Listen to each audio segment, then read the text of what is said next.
പുതിയൊരു വീഡിയോയിലേക്ക് എല്ലാവർക്കും വീണ്ടും സ്വാഗതം.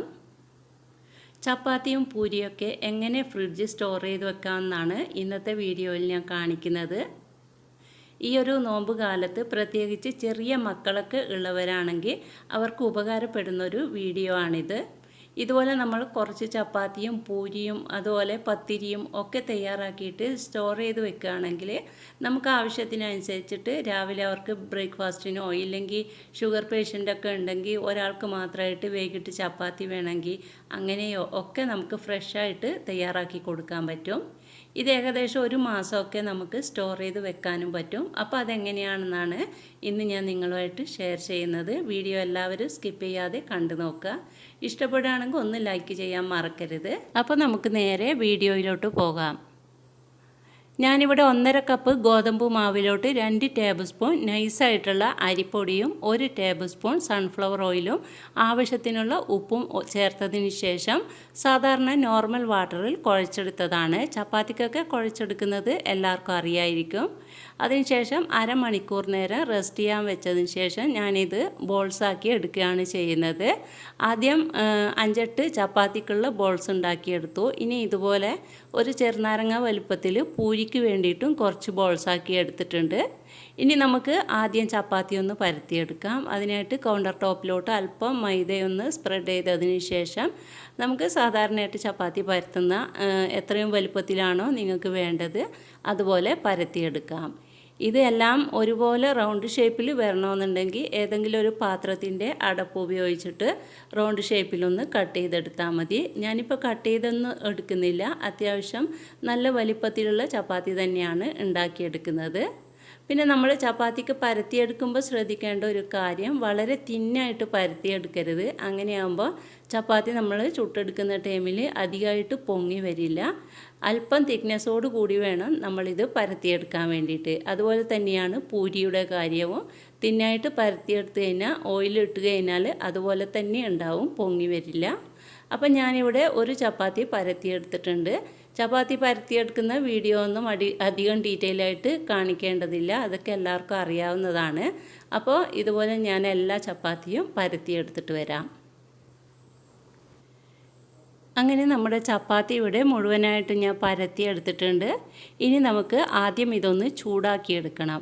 വേവിച്ചെടുക്കരുത്, ജസ്റ്റ് തിരിച്ചും മറിച്ചും ഇട്ട് ഒന്ന് ചൂടാക്കിയെടുത്താൽ മാത്രം മതി. അപ്പോൾ ഞാനിതൊരു പത്തിരി തവയിലോട്ട് 2 എണ്ണം വെച്ചിട്ട് ഇട്ട് കൊടുക്കുകയാണ്.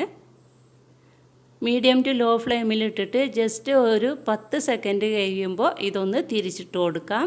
ഇതേപോലെ ഒരിക്കൽ കൂടി തിരിച്ചിട്ട് കഴിയുമ്പോൾ നമുക്കിതൊരു പ്ലേറ്റിലോട്ട് മാറ്റാം.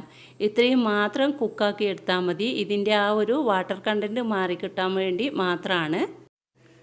ചപ്പാത്തി ചൂടാക്കിയെടുത്തതിന് ശേഷം പൂരിയും ഞാനിവിടെ പരത്തി വെച്ചിട്ടുണ്ട്. പൂരി നിങ്ങൾക്ക് വേണമെങ്കിൽ ചപ്പാത്തി പോലെ ചെറുതായിട്ടൊന്ന് ചൂടാക്കി വെക്കാം.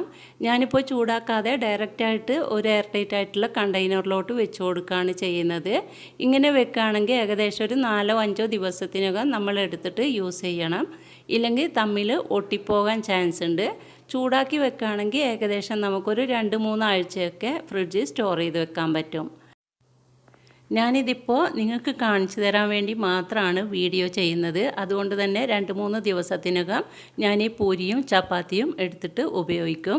കാരണം രാവിലെ തന്നെ ബ്രേക്ക്ഫാസ്റ്റ് ഉണ്ടാക്കിയെടുക്കാൻ ചെറിയ മക്കളൊന്നും ഇവിടെ ഇല്ല. അത് കാരണം ഞാൻ നോമ്പിന് വൈകിട്ടേക്ക് തന്നെ ഇത് ചപ്പാത്തിയും പൂരിയൊക്കെ ചുട്ടെടുക്കുകയാണ് ചെയ്യുന്നത്. അപ്പോൾ നിങ്ങൾക്ക് കാണിച്ചു തരാൻ വേണ്ടിയിട്ടാണ് ഞാൻ ഈ വീഡിയോ ചെയ്യുന്നത്. നിങ്ങൾ പൂരി ഇതുപോലെ 2-3 ആഴ്ചയൊക്കെ വെക്കാൻ വേണ്ടിയിട്ടാണ് ഉണ്ടാക്കുന്നതെങ്കിൽ ചപ്പാത്തി ചൂടാക്കിയതുപോലെ തന്നെ ജസ്റ്റ് തിരിച്ചും മറിച്ചു വിട്ടിട്ട് ഒന്ന് ചെറുതായിട്ടൊന്ന് ചൂടാക്കിയെടുക്കണം. അപ്പോൾ പൂരി ഞാനിവിടെ ഒരു പാത്രത്തിലിട്ട് വെച്ചിട്ടുണ്ട്. ഇതേപോലെ തന്നെ നമുക്ക് എയർ ടൈറ്റ് ആയിട്ടുള്ള മറ്റൊരു പാത്രത്തിൽ ചപ്പാത്തിയും ഇട്ട് വെക്കണം. അപ്പോൾ ഓരോന്നും വെക്കുന്നതിനനുസരിച്ചിട്ട് ഇടയിലായിട്ട് കുഞ്ഞു കുഞ്ഞു പീസ് ബട്ടർ പേപ്പർ കൂടി വെച്ച് കൊടുക്കാൻ വിട്ടുപോകരുത്. ഏകദേശം ഒരു 5-8 ചപ്പാത്തിയും അത്രയും പൂരിയുമാണ് ഞാൻ ഉണ്ടാക്കിയിട്ടുള്ളൂ. അപ്പോൾ 2-3 ചെറിയ മക്കളൊക്കെ ഉള്ളവരാണെങ്കിൽ കുറച്ച് കൂടുതലായിട്ട് ഉണ്ടാക്കി വെക്കുകയാണെങ്കിൽ രാവിലെ തന്നെ കുഴച്ച് ചുടേണ്ട ആവശ്യമൊന്നും വരുന്നില്ലല്ലോ. കുഴക്കലും പരത്തലൊക്കെ ഭയങ്കര പണിയുള്ള കാര്യമാണ്. ഇതുപോലെ ഉണ്ടാക്കി വെക്കുകയാണെങ്കിൽ പെട്ടെന്ന് തന്നെ നമുക്ക് എടുത്തിട്ടൊന്ന് ചുട്ട് കൊടുത്താൽ മാത്രം മതിയാവും.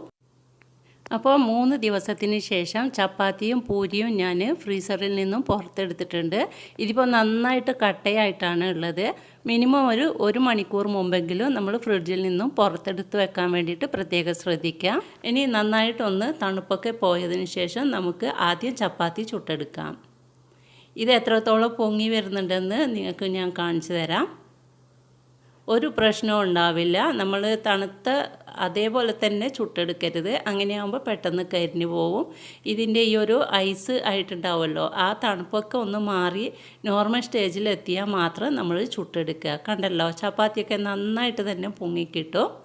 അപ്പോൾ ഇതുപോലെ നമുക്ക് മുഴുവൻ ചപ്പാത്തിയും ചുട്ടെടുക്കാം.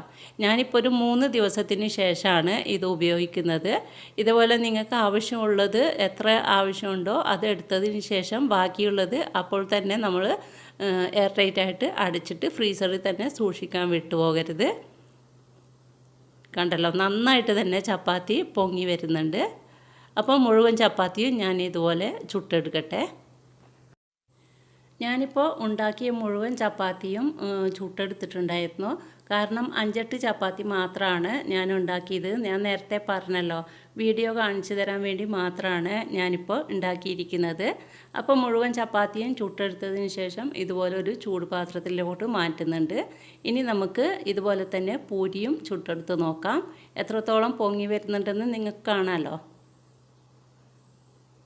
നല്ല പെർഫെക്റ്റ് ആയിട്ട് തന്നെ പൊങ്ങി കിട്ടും. ഫ്രിഡ്ജിൽ വെച്ചതാണെന്നോ 2-3 ദിവസം മുമ്പ് വെച്ചതാണെന്നോ ഒന്നും ഒരു പ്രശ്നവുമില്ല. അപ്പോൾ നിങ്ങൾ കൂടുതൽ ദിവസം വെക്കുന്നുണ്ടെങ്കിൽ ഈ പൂരിയും നേരത്തെ ചപ്പാത്തി ചൂടാക്കിയതുപോലെ ജസ്റ്റ് തിരിച്ചു മറിച്ചിട്ട് ഒന്ന് ചൂടാക്കിയതിന് ശേഷം നന്നായിട്ട് ചൂടൊക്കെ പോയതിന് ശേഷം എയർ ടൈറ്റ് ആയിട്ടുള്ള കണ്ടെയ്നറിലാക്കിയിട്ട് സൂക്ഷിക്കുക. അപ്പോൾ മുഴുവൻ പൂരിയും ഞാൻ ഇതുപോലെ ചുട്ടെടുത്തിട്ട് വരാം. എൻ്റെ ഇന്നത്തെ വീഡിയോ നിങ്ങൾക്ക് ഉപകാരപ്രദമാണെന്ന് തോന്നുകയാണെങ്കിൽ എന്നും പറയുന്നത് പോലെ ലൈക്ക് ചെയ്യാനും നിങ്ങളുടെ അഭിപ്രായം അറിയിക്കാനും മറക്കരുത്. അതുപോലെ കൂട്ടുകാർക്കും ഫാമിലി ഗ്രൂപ്പിലേക്കും ഷെയർ ചെയ്ത് കൊടുക്കണം. ചാനൽ ആദ്യമായിട്ട് കാണുകയാണെങ്കിൽ ഒന്ന് സബ്സ്ക്രൈബ് ചെയ്ത് സപ്പോർട്ട് ചെയ്യണം. ഇൻഷാ അല്ലാഹ് ഇനിയും ഇതുപോലുള്ള നല്ല നല്ല വീഡിയോകളുമായിട്ട് നമുക്ക് വീണ്ടും കാണാം. അതുവരെ എല്ലാവരും സേഫായിട്ടിരിക്കണം, ഹാപ്പി ആയിട്ടിരിക്കണം. എല്ലാവർക്കും നല്ലത് മാത്രം വരട്ടെ എന്ന പ്രാർത്ഥനയോടെ അസ്സലാമു അലൈക്കും. Thank you.